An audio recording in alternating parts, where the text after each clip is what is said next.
Oke, kita kembali lagi di pembahasan soal. Kali ini soalnya adalah soal tentang sistem hormon dan endokrin.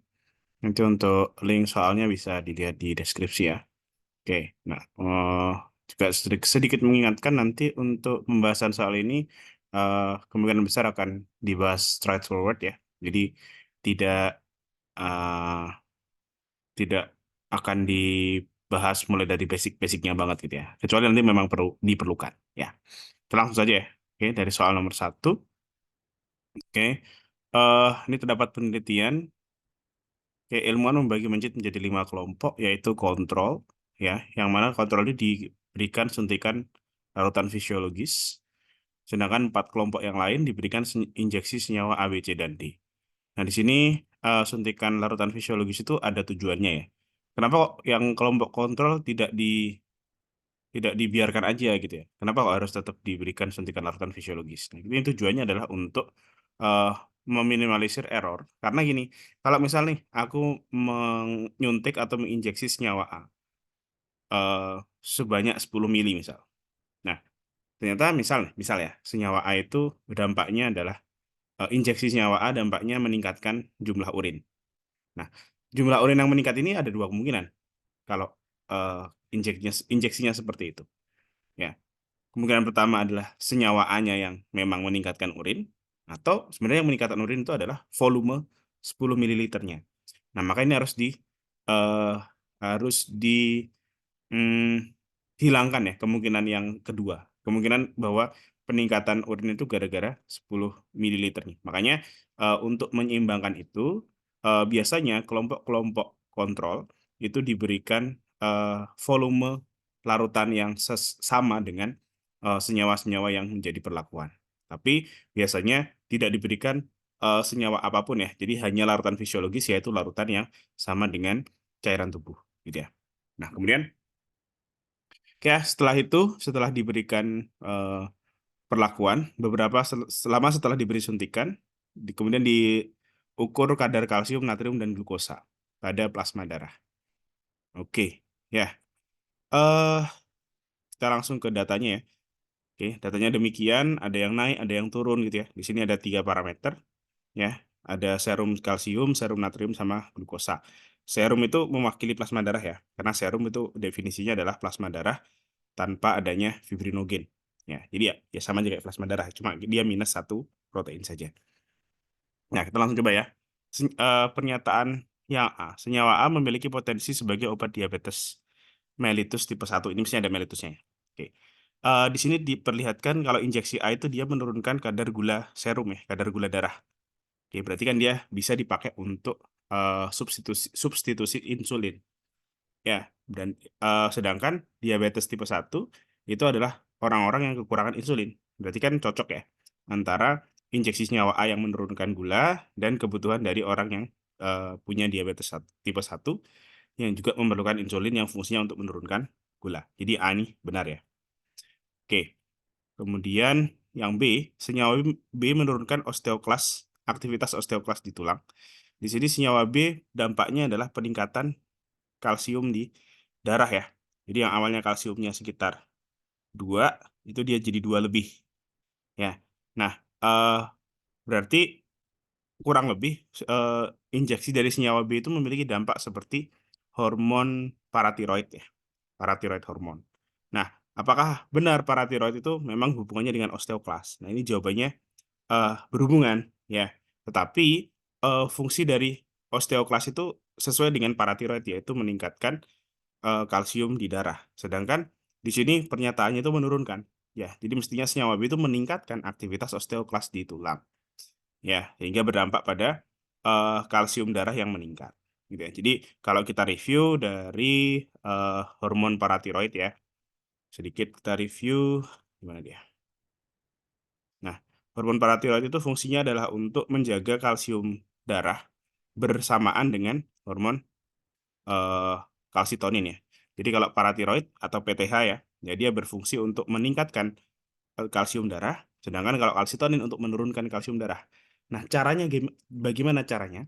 Kalsitonin itu menurunkan kalsium darah dengan meningkatkan deposit kalsium di tulang. Ya, sehingga yang bekerja atas perintah kalsitonin itu adalah sel-sel osteoblas atau sel-sel osteosit. Ya, yang fungsinya adalah untuk mendepositkan kalsium dari darah ditaruh di tulang. Ya. Ada juga kalsitonin juga mereduksi reabsorpsi kalsium di ginjal. Ya, jadi kalsium yang mestinya direabsorpsi ya, diserap kembali ke darah itu nggak jadi. Jadi kalsium dibiarkan keluar lewat urin. Nah, itu dengan dua cara itu maka kalsium darah akan turun. Nah, sedangkan kalau paratiroid hormon dia fungsinya untuk meningkatkan kalsium darah. Ya, caranya apa? Ada banyak di sini lumayan ya. Jadi yang pertama dia memicu atau menstimulasi pelepasan kalsium dari tulang. Jadi kalsium-kalsium tulang itu dilepas ke darah dan cara itu dilakukan dengan cara memicu sel-sel osteoklas. Ya. Jadi sel osteoklas fungsinya adalah untuk eh, melepas kalsium dari tulang ditaruh di darah. Dan itu atas dasar perintah dari hormon paratiroid. Kemudian eh, fungsi lain dari paratiroid adalah meningkatkan reabsorpsi kalsium di ginjal ya, sehingga mestinya kalsium itu dibuang itu nggak jadi ya, kalsiumnya akan diserap kembali sehingga kalsium darah tetap terjaga. Dan yang terakhir dia juga memicu dalam meningkatkan absorpsi kalsium di usus ya, sehingga dampak dari paratiroid hormon itu secara umum adalah meningkatkan kadar kalsium darah. Gitu. Oke, itu ya. Itu untuk yang B tadi ya. Jadi jawabannya B itu salah ya. Karena di sini kalsium darahnya meningkat, mestinya dia peningkatan aktivitas osteoklas. Ya, bukan penurunan. Nah, kemudian yang C, senyawa C memicu respons seperti glukagon dan adrenalin. Senyawa C itu dia meningkatkan gula darah ya. Oke, itu benar ya. Glukagon tuh bisa meningkatkan gula darah dengan cara mengambil cadangan gula dari hati. Begitu juga dengan adrenalin. Ya, dia juga bisa memicu eh, pengambilan gula dari hati ya. Nah, cuma biasanya glukagon dan adrenalin itu punya perbedaan ya, walaupun sama-sama meningkatkan gula darah. Ya, perbedaan mereka itu biasanya yang paling mendasar adalah kapan ya, kapan dipakainya. Kalau adrenalin itu lebih digunakan ketika kita membutuhkan cadangan gula dalam jangka waktu pendek secara mendadak. Misal contoh kalau misal kita kaget gitu ya, ketika terkejut, oke, jantung kan pasti berdetak lebih kencang, nafas juga nafas juga lebih lebih eh, cepat. Nah, itu memerlukan hormon adrenalin. Jadi dia dampaknya itu lebih ke jangka pendek, ya, lebih ke rentang yang waktu yang pendek, gitu. Tapi peningkatan gula darahnya itu perlu cepat banget, gitu ya. Karena kita membutuhkan energi secara mendadak, gitu ya. Nah, sedangkan kalau glukagon, nah glukagon itu lebih berfungsi sebagai homeostasis gula. Jadi misal kalau ada orang yang telat makan atau misal ketika puasa, ya mestinya jam makan nih siang gitu. Tapi dia telat makan, nah sehingga kadar gulanya awalnya turun, tetapi dia akan diseimbangkan kembali oleh glukagon dengan cara dia memicu pengambilan gula dari hati, gitu. Ya, jadi sama-sama meningkatkan gula darah, tetapi mereka berbeda cara, bukan berbeda cara, berbeda waktu gitu ya, kapan dipakainya. Oke, kemudian yang D, senyawa D dapat dipergunakan sebagai antihipotensi. Di sini injeksi senyawa D dia bisa meningkatkan apa ini? Natrium ya. Oke, natrium kalau meningkat, ya dia akan memicu reabsorpsi air di ginjal sehingga nanti bisa meningkatkan volume darah. Ketika volume darah maka ketika volume darah meningkat, maka itu akan menyebabkan peningkatan tekanan darah. Gitu ya. Jadi senyawa D apakah bisa digunakan untuk antihipotensi? Jawabannya benar ya. Karena dengan meningkatnya natrium, volume darah akan meningkat gara-gara banyak reabsorpsi air. Ya, ketika volume darah meningkat, maka tekanan darah akan meningkat juga. Jadi dia bisa jadi anti hipotensi atau anti darah rendah. Gitu.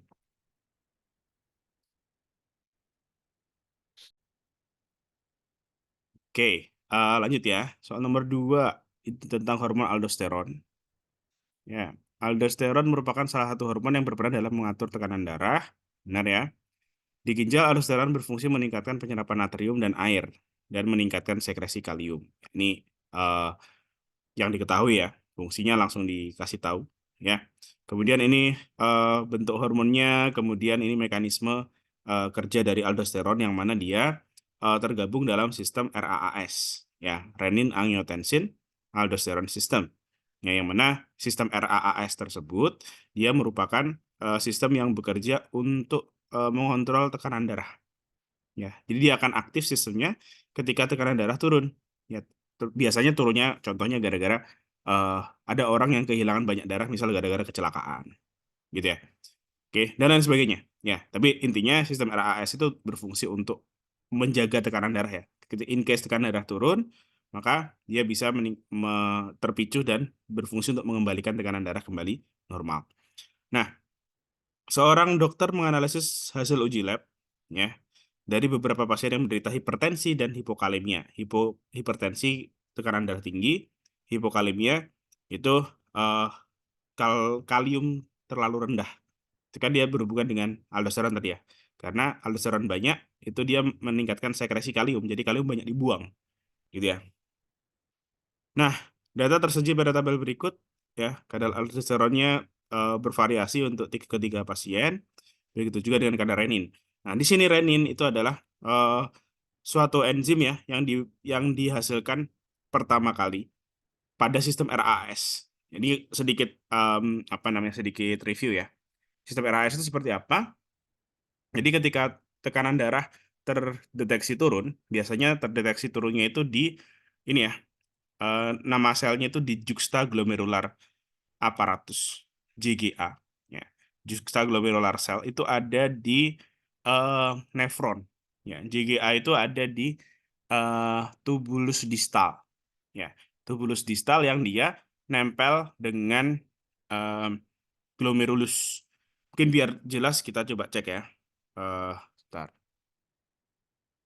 Hmm, di sistem ekskresi.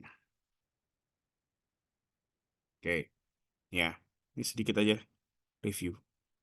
Karena susahnya di biologi itu seperti itu ya. Dan kita harus reviewnya mana gitu ya. Nah, lanjut ini ya.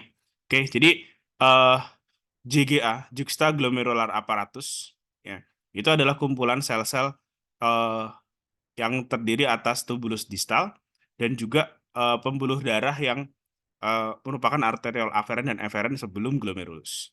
Sebelum dan sudah glomerulus. Oke, jadi di sana di arteriol aferen dan eferen itu tersebut terdapat eh, apa namanya pe- sel-sel yang berfungsi untuk mendeteksi tekanan darah. Ya, nanti ketika tekanan darah dirasa rendah, maka eh, sel-sel yang berfungsi untuk mendeteksi tekanan itu ini ya makula densa ya, namanya makula densa. Nah, kemudian ketika terdeteksi ada tekanan darah yang terlalu rendah, maka akan dihasilkan renin, ya, renin pada arteriol itu dihasilkan, gitu ya.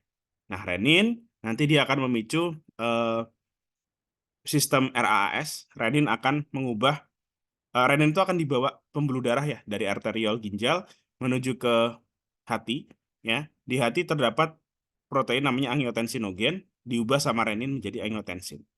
Nah, angiotensin itu dibawa ke paru-paru, ya. Dia dikatalisis oleh angiotensin converting enzyme ACE, ya, menjadi angiotensin 2. Nah, angiotensin 2 inilah yang nanti akan berperan sebagai pengontrol tekanan darah yang bisa meningkatkan tekanan darah. Caranya gimana? Angiotensin dia bisa meningkatkan konstriksi arteriol. Jadi mempersempit pembuluh darah untuk meningkatkan tekanan. Nah, di sisi yang lain dia juga memicu sekresi hormon aldosteron ya di korteks adrenal. Sedangkan aldosteron itu fungsinya untuk menyerap Na ya, yang tadi efeknya kita sudah lihat di soal sebelumnya. Gitu. Na banyak diserap sama karena ada aldosteron. Na banyak nanti tercipta reabsorpsi air juga, volume darah meningkat akan meningkatkan tekanan darah. Gitu. Oke, seperti itu. Itu ini ya dampak dari enzim renin ya. Dan biasanya ketika tekanan darah sudah tinggi, maka renin itu akan dipicu untuk turun lagi gitu ya. Karena tekanan darah sudah tinggi, ngapain ada renin lagi gitu ya. Karena tadi renin kan berfungsi sebagai tahap awal peningkatan tekanan darah. Kalau tekanan darah sudah meningkat, renin sudah tidak diperlukan lagi, maka kadarnya akan diturunkan gitu. Jadi atau kita sering sebut sebagai umpan balik negatif. Ya. Oke, langsung ya ke pernyataannya. Pasien satu kemungkinan diinjeksi senyawa dengan fungsi yang mirip dengan aldosteron. Di sini aldosteron aslinya rendah, reninnya juga rendah. Berarti kalau disuntik dengan senyawa yang mirip aldosteron, berarti kan seakan-akan aldosteronnya ada. Padahal sebenarnya kadar aldosteron aslinya itu nggak ada. Ya. Dan senyawa yang mirip dengan aldosteron itu akan memicu umpan balik negatif ke renin sehingga pasien satu itu benar. Ya, pasien satu kemudian diinjeksi senyawa dengan fungsi yang mirip aldosteron. Ya, jadi yang mirip dengan aldosteron itu dia menurunkan kadar renin. Ya, di sisi yang lain eh dia juga sudah tidak memerlukan aldosteron yang asli. Kayak gitu. Ya, jadi A benar. Yang B, pasien 2 kemungkinan mengalami pelebaran arteri renalis. Pasien 2 aldosteronnya tinggi, reninnya tinggi. Nah, itu artinya sedang terjadi peningkatan tekanan darah ya. Kalau tekanan darah sedang meningkat, mestinya arteri renalis akan arteri secara umum ya, arterial secara umum itu akan menyempit mestinya. Makanya yang B ini salah ya. Mestinya dia penyempitan. Ya, ketika aldosteron renin tinggi, aldosteron tinggi, berarti mekanisme peningkatan tekanan darah sedang terjadi, mestinya pembuluh-pembuluh darah, terutama arteriol, itu mengalami konstriksi atau penyempitan. Jadi yang B salah, bukan pelebaran ya. Nah, kemudian yang C, pasien 3 kemungkinan menderita tumor pada medula adrenal. Eh, pasien 3 medula adrenal ini jelas salah ya. Karena aldosteron yang berperan untuk peningkatan tekanan darah itu bukan dari medula, tapi dari korteks adrenal. Ya, kalau misal diganti ini korteks adrenal, bener nggak ya? Bener ya kemungkinan, karena di sini aldosteronnya tinggi, sedangkan kadar reninnya rendah. Jadi aldosteronnya terpicu terus-terusan karena ada tumor, ya. Sedangkan renin itu akan kena umpan balik negatifnya, sehingga rendah. Ini kalau ya, kalau di sini dibilangnya korteks adrenal, tapi berhubung medula salah ya, karena medula adrenal tidak menghasilkan aldosteron, dia menghasilkan adrenalin dan noradrenalin atau epinefrin dan norepinefrin. Oke.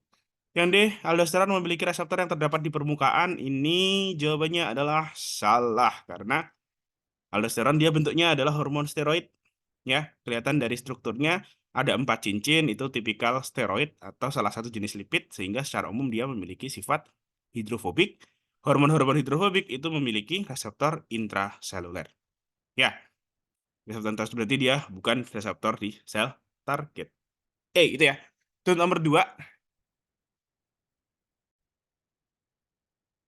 Nah, sekarang nomor 3 ya. Jadi nomor 2 tidak terlalu susah ya. Oke, nomor 3 ini tentang histologi. Dikasih tahu di sini adalah preparatnya pankreas. Pankreas itu dia secara umum kebanyakan selnya adalah sel-sel eksokrin ya. Pankreas itu salah satu organ yang punya kelenjar eksokrin dan endokrin sekaligus. Eksokrinnya itu menghasilkan enzim-enzim yang akan diberikan ke usus halus ya untuk pencernaan, sedangkan endokrinnya itu ada sel alfa, sel beta, sel delta ya untuk menghasilkan hormon-hormon, terutama sel alfa dan beta ya. Alfa menghasilkan glukagon, sel beta menghasilkan insulin. Oke, nah kemudian di sini juga kelihatan ya kalau sel alfa, beta, dan delta. Delta itu kalau nggak salah menghasilkan somatostatin ya untuk menghambat pertumbuhan. Jadi dia eh, antagonisnya atau lawannya growth hormone ya. Jadi ada sel alfa, beta, delta. Itu ada dia terkumpul ya, sel-sel endokrin tersebut di pankreas terkumpul dalam patch-patch atau pulau yang istilahnya adalah pulau-pulau Langerhans. Ini kelihatan ya. Jadi kayak ini contoh misal sel-sel Z itu kan dia kelihatan warnanya lebih pucat ya. Dan dia selnya itu minoritas dibandingkan sel-sel W yang warnanya lebih tua, lebih ungu ya, dan dia lebih banyak populasinya. Jadi kemungkinan besar W itu adalah sel-sel eksokrin, sedangkan Z adalah sel-sel di pulau Langerhans. Gitu ya. Sedangkan X itu saluran ya. Ini kelihatan dia ada darahnya ya di tengah-tengahnya. Itu berarti X itu kemungkinan besar adalah pembuluh darah dan pembuluh darah arteri. Oke. Kok bisa tahu? Karena di sebelahnya ada pembuluh darah vena yang dia ukurannya lebih besar dan dindingnya lebih tipis kelihatannya. Nah, kemudian ya secara feeling kita juga bisa lihat X itu punya dinding pembuluh darah yang eh, sel-selnya itu tipis ya. Tipis itu atau epitelnya bentuknya pipih gitu ya. Relatif pipih dibandingkan dengan saluran Y. Ya, Y itu kelihatan di situ nukleusnya lebih bulat-bulat. Itu kemungkinan besar epitel yang bentuknya kubus. Itu adalah epitel kubus itu biasanya dimiliki oleh tubulus-tubulus secara umum, saluran-saluran secara umum. Kecuali saluran pencernaan yang epitelnya bentuknya silindris. Ya. Oke, berarti kita coba yang A ya. Struktur X untuk menyalurkan sekret dari W. X itu pembuluh darah ya. Pembuluh darah itu adalah saluran untuk menyalurkan hormon. Padahal hormon itu dihasilkan oleh endokrin yaitu Z ya. Maka salah ya. Mestinya W, sel-sel si kelenjar eksokrin itu punya saluran sendiri ya, yaitu mestinya saluran Y. Ya, mungkin sedikit review di nah ini. Oke, ini kalau gambar bagusnya ya. Pankreas dibikin gambar ilustratifnya, itu kelihatan kalau sebagian besar dari sel-sel di pankreas itu adalah eksokrin, dan eksokrin itu memiliki saluran sendiri. Sedangkan endokrin itu kan tadi ada sel alfa, sel beta, sel delta, itu salurannya nggak ada. Dia nggak punya saluran khusus sehingga dia memanfaatkan pembuluh darah. Ya, seperti itu. Oke, itu ya. Jadi kita kembali ke soal sel eh, struktur X itu pembuluh darah mestinya dia adalah penyalur dari hormon-hormon yang dihasilkan oleh Z. Ya, pulau-pulau Langerhans. Ya. Oke, kemudian jadi A ini salah ya. Mestinya struktur X untuk menyalurkan sekret Z atau eh yang benar itu diganti Y juga boleh. Struktur Y untuk menyalurkan sekret dari struktur W. Ya. Kemudian yang B, struktur W bekerja ketika dirangsang oleh hormon kolesistokinin. Ini benar ya. W itu kan eksokrin ya. Eksokrin pankreas itu menghasilkan enzim-enzim amilase, lipase, tripsin. Ya, atau ya enzimnya seputar itulah ya. Enzim yang dihasilkan untuk ke usus 12 jari. Dan enzim-enzim tersebut itu bisa dipicu oleh adanya hormon kolesistokinin. Ya, kalau hormon yang menuju ke pankreas itu ada dua ya. Ada kolesistokinin dan ada sekretin. Kalau kolesistokinin atau CCK itu untuk memicu pengeluaran enzim ya, amilase, lipase dan seterusnya. Tapi kalau sekretin itu berfungsi untuk memicu pengeluaran ion bikarbonat untuk menetralisir kaim asam dari lambung. Ya, itu. Tapi yang B itu benar ya. W itu sel-sel eksokrin jadi dia menghasilkan enzim dan dipicu oleh hormon kolesistokinin. Ya. Kemudian yang C, strukturnya dilapisi oleh jaringan epitel. Ini eh, pernyataan yang sangat cari aman ya. Ya yang bikin soal siapa? Maksudnya ini aku juga apa ketika bikin soal yang ini tuh daripada nanti ada kekeliruan gitu ya. Tapi yang aku jadinya cari yang paling obvious gitu ya. Bahwa struktur Y itu dilapisi oleh jaringan epitel ya itu bener bener ya. Karena setiap saluran di tubuh ya umumnya akan dilapisi oleh jaringan epitel entah apapun bentuknya gitu ya. Tergantung dari tempat dan fungsi. Ya walaupun kebanyakan saluran itu tadi ya disebutkan kalau jaringan epitelnya epitel kubus.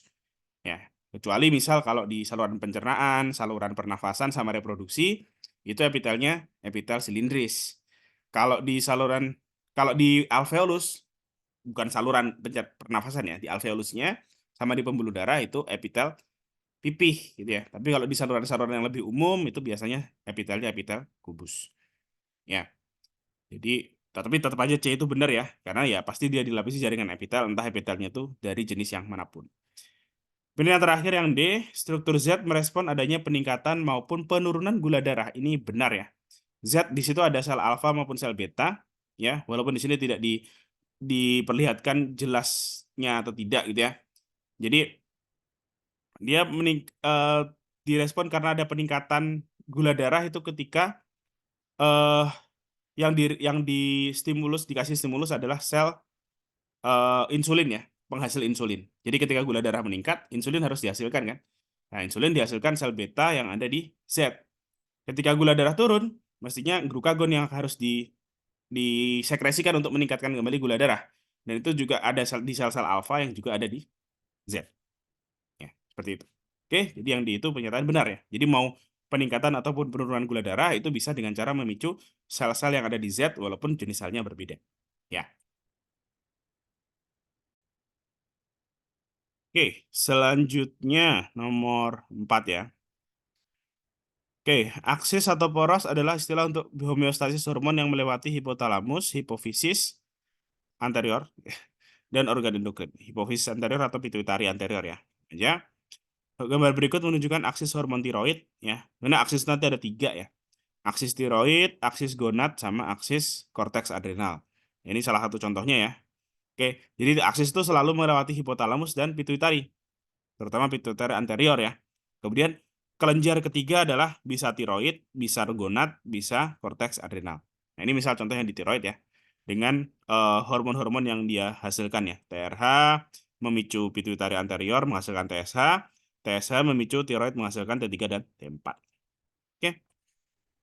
Nah, nanti T3 T4 ketika kadarnya tinggi dia akan melakukan negatif feedback atau feedback negatif untuk menghambat kerja dari hipotalamus dan pituitari sehingga nanti TRH TSH tidak dihasilkan dan T4 T3 itu dia akan dipakai dulu gitu ya.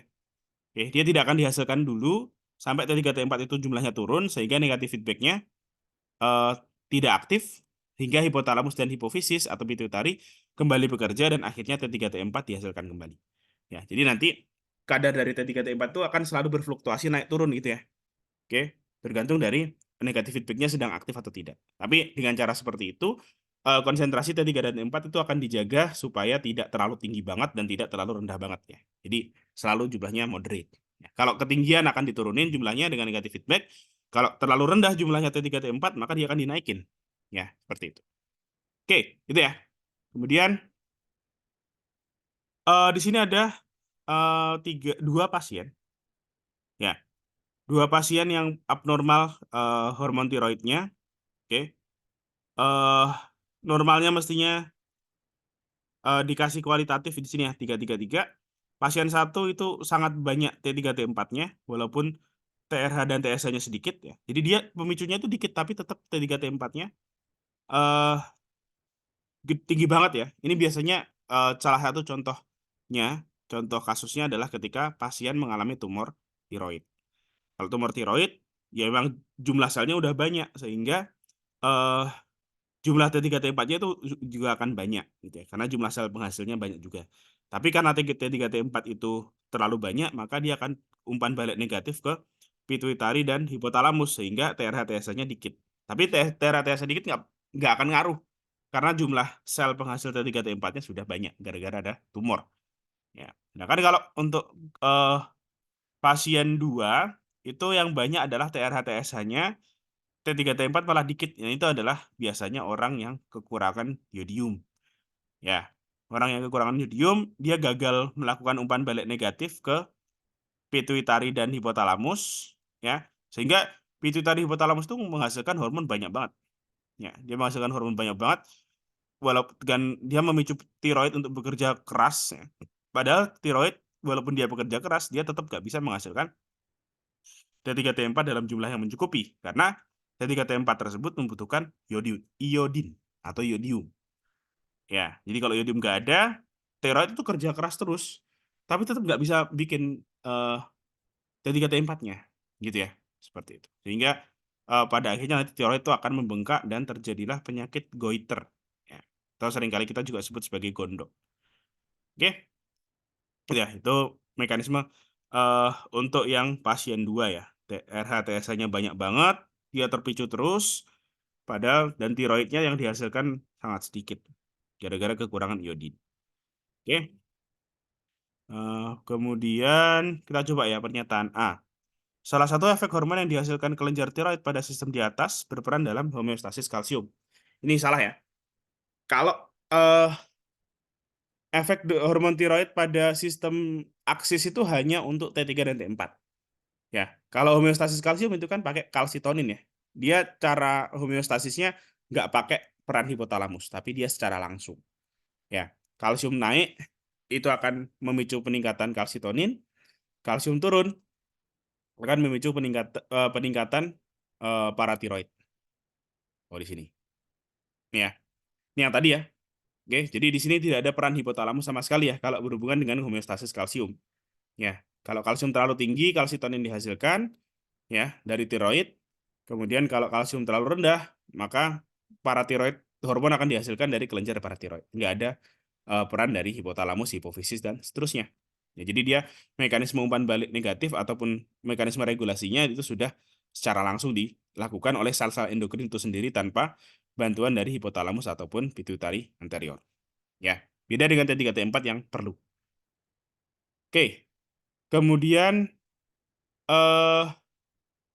yang B pasien 1 mengalami defisiensi yodin atau yodium, ya sama aja. Ini salah ya, mestinya yang mengalami defisiensi tadi itu yang pasien 2. Ya. Oke, kemudian yang C, pasien 2 mengalami gangguan aliran darah menuju pituitari. Gangguan aliran darah menuju pituitari. Ini salah juga ya, karena pituitarinya dia masih bekerja dengan baik, bahkan bekerja sangat lebih keras gitu ya. Mestinya malah nggak ada gangguan gitu ya, darah yang menuju ke pituitari untuk memicu pituitari tersebut bekerja. Ya, jadi yang C itu salah. Mestinya malah aliran darahnya lebih banyak gitu ya ke pituitari. Karena untuk menyalurkan hormon untuk memicu pituitari untuk bekerja. Ya. Kemudian kalau yang D, kedua pasien kemungkinan mengalami pembengkakan kelenjar tiroid, ini benar, ya. Karena yang pasien 1 tumor, tiroidnya gede, pasien 2 goiter. Memang ada pembengkakan kelenjar tiroid gara-gara kelenjarnya melakukan kerja terus-terusan. Ya, atau istilahnya adalah hipertrofi. Ya, jadi yang D itu benar. Oke, itu untuk soal nomor 4 ya.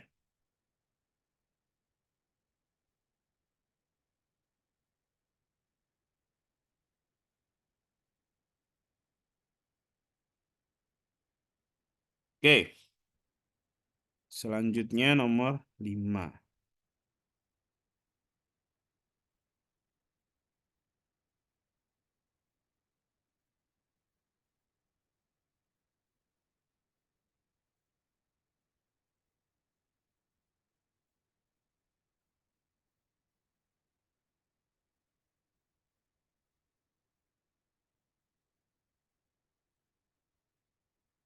Ya, nomor 5. Glukosa merupakan sumber energi utama. Oke, glukosa diangkut oleh darah ke seluruh tubuh. Oleh sebab itu, mempertahankan glukosa darah pada konsentrasi tertentu sangatlah penting untuk menjaga fungsi tubuh. Ya, kadar glukosa di dalam darah diatur secara hormonal. Ini adalah pengaruh injeksi senyawa A dan efek sekresi hormon B. Ya, senyawa A dia menurunkan gula darah, ya, sedangkan hormon B dia meningkatkan kembali gula darah, dan diketahui hormon B itu dihasilkan oleh islet of Langerhans. Berarti ya mungkin yang sangat jelas ya, B itu adalah hormon glukagon ya, dia meningkatkan gula darah. Oke. Nah, yang A, senyawa A dapat digunakan sebagai antidiabetes mellitus tipe 1, ini benar ya, karena dia bisa menurunkan gula darah. Ya. Eh ya benar. Oke.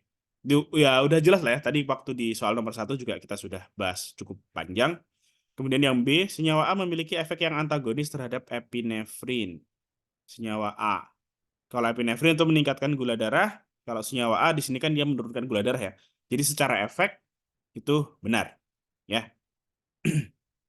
Kemudian yang C, sel hati dan otot rangka memiliki reseptor yang mengenali hormon B. Hormon B itu kan ini glukagon kan, fungsinya adalah untuk mengambil kembali gula dari tempat cadangan gula, yaitu di hati. Jadi yang C itu salah ya. Jadi sel hatinya benar, tapi sel otot rangkanya enggak. Karena otot rangka itu walaupun memang dia juga menyimpan glukagon ini. Dia menyimpan glikogen ya, si otot rangka, tetapi dia hanya menyimpan saja dan dipakai untuk dirinya sendiri.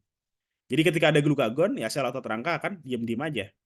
Ya, dia tidak punya reseptor ya, karena nanti glikogen yang sudah dia ambil, gula yang diambil dia dijadikan glikogen itu hanya digunakan untuk diri sendiri. Ya, tidak digunakan untuk dilepaskan kembali ke darah. Oke. Kalau sel hatinya sudah benar. Kemudian yang D, sistem homeostasis hormon B melibatkan aktivitas sel-sel neurosekresi. Hormon B itu tadi kan glukagon ya. Kalau glukagon dia mekanisme regulasinya hanya menggunakan gula darah saja secara langsung, mirip kayak kalsium ya. Homeostasis kalsium juga langsung antara kalsium darah ke endokrin. Nah, glukagon juga sama, dia homeostasisnya juga langsung ya. Jadi gula darah turun itu langsung direspon sama sel-sel alfa untuk menghasilkan glukagon. Nah, yang B itu baru dia benar kalau yang B itu adalah epinefrin atau adrenalin. Karena epinefrin dan adrenalin itu dihasilkan medula adrenal, dan medula adrenal itu dia langsung dikontrol oleh hipotalamus. Atau ya tadi sel-sel neurosekresi dari hipotalamus. Ya, jadi yang D itu benar jika hormon B-nya adalah epinefrin atau adrenalin. Tapi masalahnya kan tadi B itu disebutkan dia berasal dari islet of Langerhans ya. Berarti B itu adalah glukagon dan dia tidak dikontrol oleh neurosekresi. Oke, itu ya.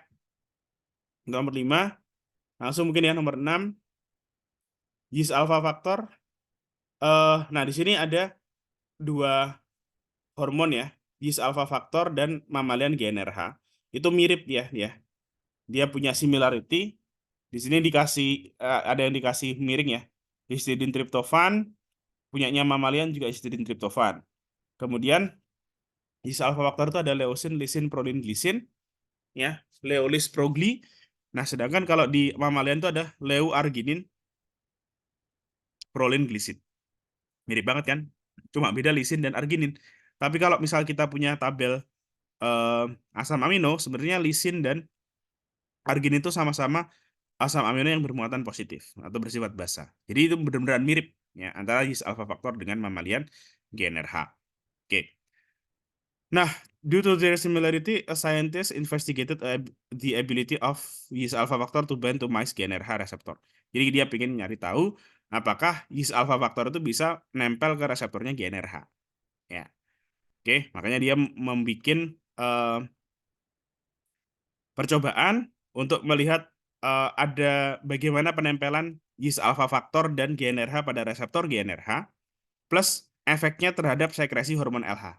Karena kan GnRH itu fungsinya untuk memicu sekresi gonadotropin kan. Gonadotropin itu salah satunya adalah LH. Makanya di sini dilihat ini ya. Rilis LH rilisnya seberapa. Nah, dari hasil kita bisa dapatkan fakta bahwa kalau native GnRH itu bisa menempel pada reseptornya kalau konsentrasinya 10 pangkat negatif 11 atau lebih besar. Oke, sedangkan kalau yeast alpha factor itu nempel ke reseptor GnRH kalau konsentrasinya jauh lebih tinggi ya, 10 pangkat negatif 6. 100.000 kali lebih tinggi. Diperlukan konsentrasi yang jauh lebih tinggi untuk sama-sama menempel pada reseptor. Ya. Oke, jadi yeast alpha factor itu memiliki afinitas yang lebih rendah ya. Karena dia butuh butuh konsentrasi yang lebih tinggi untuk bisa nempel. Ya. Kemudian ini juga tercermin dalam LH release ya. Kalau native GnRH dia bisa memicu rilisnya LH pada konsentrasi yang lebih rendah dibandingkan alpha factor. Ya, seperti itu. Nah, oke. Yang A ini benar ya. Amino acids written in italic are responsible for interaction with mice GnRH receptor. Bener ya, karena tadi ya bagian yang dikasih miring itu mirip banget memang dengan mammalian GnRH. Berarti kan kemungkinan besar yang miring itu adalah bagian yang nempel pada reseptor GnRH tersebut. Ya. Kemudian in mice, yeast alpha factor has higher affinity. Salah ya. Tadi kita sudah simpulkan bahkan untuk yeast alpha factor itu afinitasnya itu lebih rendah karena dia butuh konsentrasi lebih tinggi untuk sama-sama binding ke reseptor GnRH. Padahal GnRH sendiri bindingnya itu membutuhkan konsentrasi yang jauh lebih rendah ya. Yang tadi ya 100.000 kali lebih ya dibandingkan dengan alpha factor. Oke, kemudian yang C, the injection of yeast alpha factor with concentration less than 10 pangkat negatif 7 is able to promote ovulation. Ini salah ya. Karena dia baru menghasilkan LH itu di atas 10 pangkat negatif 7 ya. Berarti kalau kurang dari atau less than 10 pangkat negatif 7, LH-nya nggak bisa dihasilkan. Kalau LH tidak dihasilkan kan LH tidak akan memicu ovulasi ya. Gitu ya. Jadi mestinya more than ya supaya bisa memicu ovulasi. Tuh. Yang D, yeast alpha factor is bound to the receptor located in the cytoplasm. Ini salah ya. Karena yeast alpha factor ataupun GnRH-nya sendiri ya itu sama-sama hormon peptida. Hormon peptida itu nggak bisa nembus membran, jadi mestinya reseptornya harus ada di permukaan. Ya, permukaan sel. Nah, oke, lanjut langsung ya. Nomor 7. Pak Maynardi meneliti mengenai pengaruh pola makan terhadap hormon leptin. Oke, dia adalah hormon yang disekresikan oleh sel adiposa, berfungsi untuk memberikan persepsi rasa kenyang. Ya, secara umum rasa kenyang dipicu oleh beberapa faktor, diantaranya adalah peningkatan gula darah, ya, atau terjadi regangan pada lambung akibat terisi makanan, ya. Peneliti memberikan perlakuan dua kelompok, yaitu mencit yang standar AST dan mencit yang dikasih makanan tidak terbatas AEE. Ya, setelah 6 bulan, kedua kelompok diberi injeksi glukosa, kemudian dicek nih kadar leptinnya itu lebih tinggian mana sama kadar glukosa, peningkatan glukosa darahnya itu seperti apa. Nah, di sini kalau dilihat dari kadar leptin, AEE itu dia lebih rendah ya leptinnya. Leptin tadi kan fungsinya untuk bikin rasa kenyang. Jadi kalau AEE-nya rendah, maka mencit sorry, kalau leptin pada AEE itu rendah, maka si mencit AEE dia lebih susah kenyang. Gitu. Nah, itu juga tercermin pada gambar 2 ya. Oke, mencit AEE itu dia kadar gulanya itu lebih rendah dengan injeksi gula yang sama. Padahal tadi kenyang itu juga didapatkan dari kadar gula. Ya.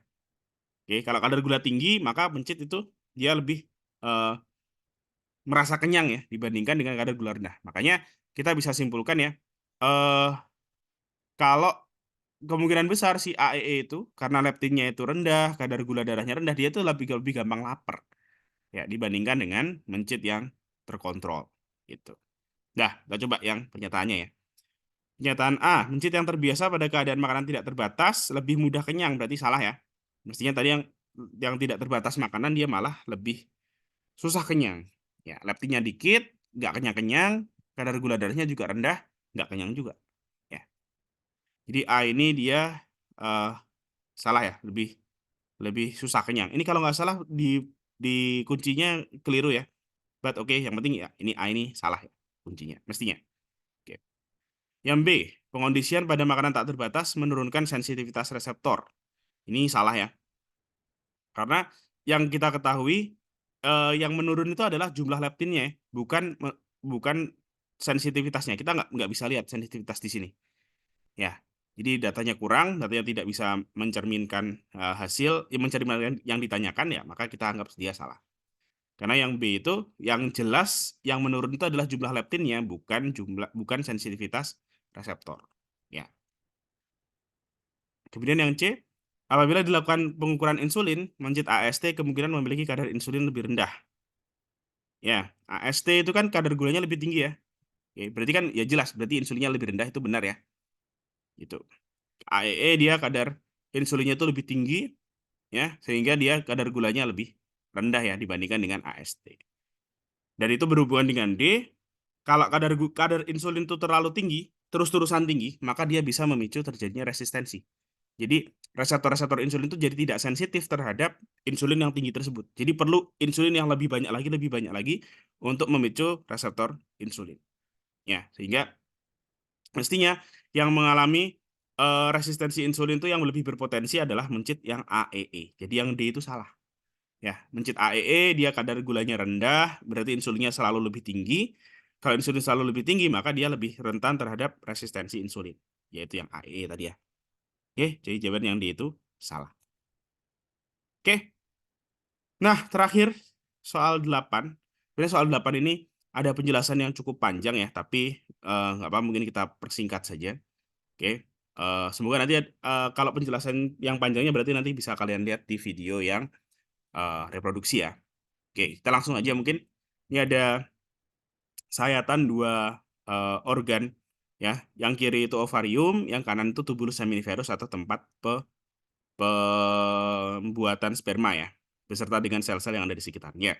Langsung aja kita identifikasi ya. Sel satu itu ada kemungkinan besar adalah spermatid ya. Sel bakal sperma yang masih belum punya ekor, tetapi secara genetik dia sudah sama seperti sperma. Jadi kalau pada tubulus seminiferus itu semakin mendekati daerah lumen, maka eh, perkembangannya itu semakin matang ya. Jadi sel-sel yang berada di paling ujung, sorry bukan paling ujung, paling luar dari tubulus seminiferus itu adalah sel yang paling jauh dari kematangan. Berarti kemungkinan besar dia adalah spermatogonium. Ya, spermatogonium makin ke tengah itu makin spermatosit primer, spermatosit sekunder, dan yang bagian yang paling lumen itu adalah spermatid. Ya. Kalau udah kelihatan ada ekornya ya berarti dia jadi sel spermatozoa atau sel sperma. Gitu. Nah, tapi perlu hati-hati karena selain ada sel-sel bakal sperma pada tubulus seminiferus juga ada sel-sel tipe 2. nomor 2 ini maksudnya ya. Sel nomor 2 itu dia kelihatan memiliki nukleus yang lebih buram dibandingkan sel-sel yang lain, itu adalah sel Sertoli. Yang mana sel Sertoli itu fungsinya adalah untuk memicu spermatogenesis.